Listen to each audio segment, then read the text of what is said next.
guys, I'm back again, and today I have for you my Nonfiction November tentative TBR.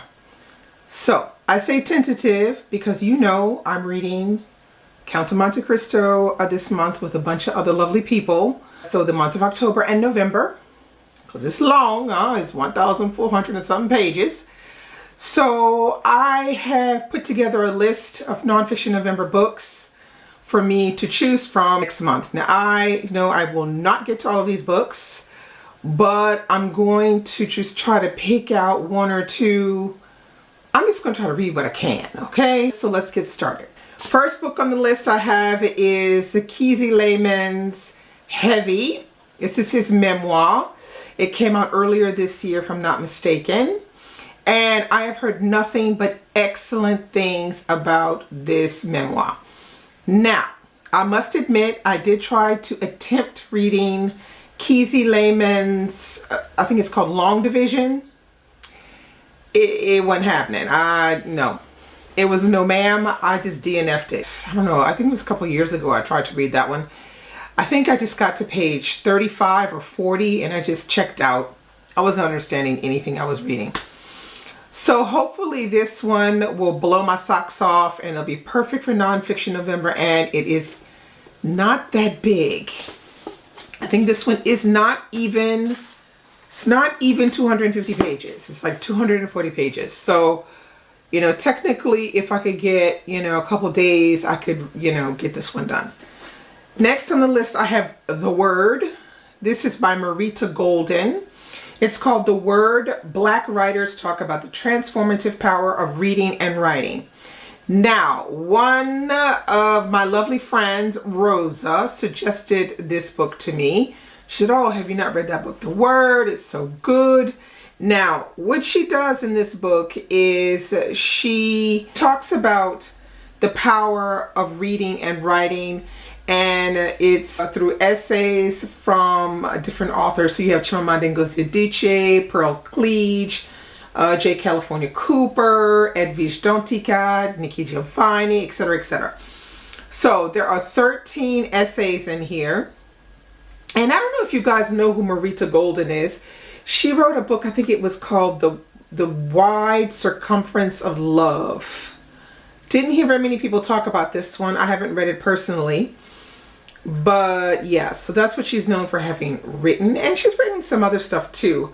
But I thought this would be an interesting nonfiction to pick up because we don't often think enough, I think, of how reading and writing transforms us as people. So this will be interesting to hear from a writer's point of view. Next on my list, I have a memoir of Sicily, Love, Sicily, and Finding Home. It's called From Scratch. Okay, now this is by Timby Locke.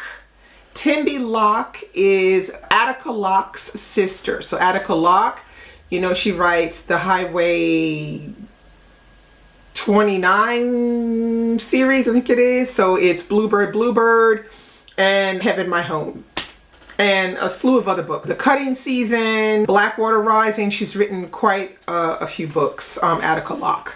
Well, this is her sister's story of meeting an Italian man, falling in love, getting married to him, going back to live in Italy.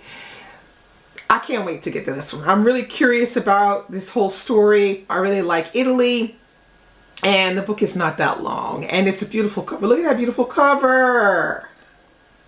It's beautiful. Okay, so yeah, I mean, why not? Next on my list I have The Yellow House by Sarah M. Broom.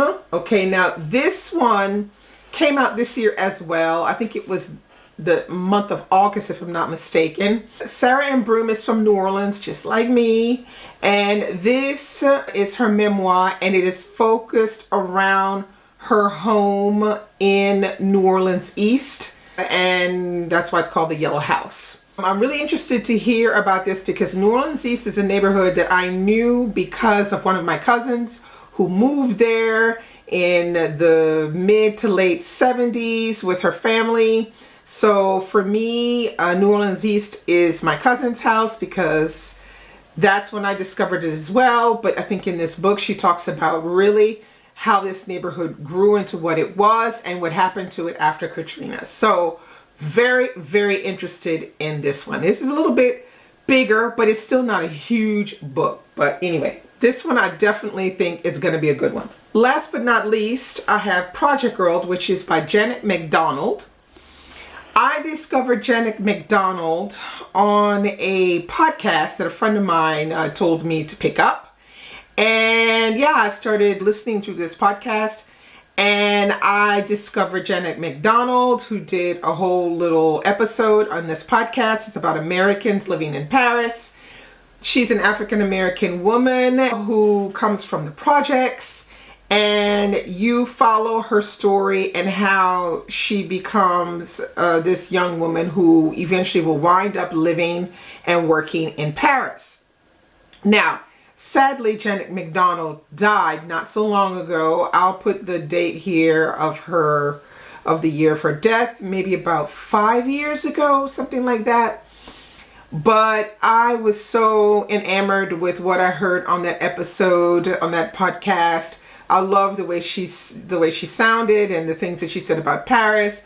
I could somehow relate to what she was saying and agree with her to a certain extent, and I found it, refreshing to hear these thoughts come out of someone else's mouth. So yeah, so this is a real discovery for me. Janet McDonald was known for writing mostly either middle grade YA kind of books. So yeah, so this will be the first one, and I'm interested to hear about her story. So that's it. That is my tentative nonfiction list. If you've gotten this far, you are very lucky, because I will be giving away this copy of Project Girl by Janet McDonald. This is exactly the same copy. It's just a newer version. And I will be picking a winner to win this book. You just have to link below. I want it. I want to win it. I like it. Something like that. You have to be subscribed to this channel, and you also have to recommend a nonfiction book that you think I should read, something that I should read. I like having, some recs from my people. So all you have to do is say, I want it, subscribe to the channel, and drop below a recommendation of a nonfiction book that you think I should read. And that's it. I will be choosing the winner on the 1st of November. That way I can get the book to you within the month of November. So be prepared. If you want to win this book, you have to be prepared to give me your address, and you must be over 18 years of age. That's it. So that's all I have for you today. If you want to win the book, you know what to do. Everything will be linked below. I'm looking forward to Nonfiction November this year, even though I may only read just 1 or 2 books. But yeah, I'm really looking forward to it, as always. So that's all I have for you today. Bye.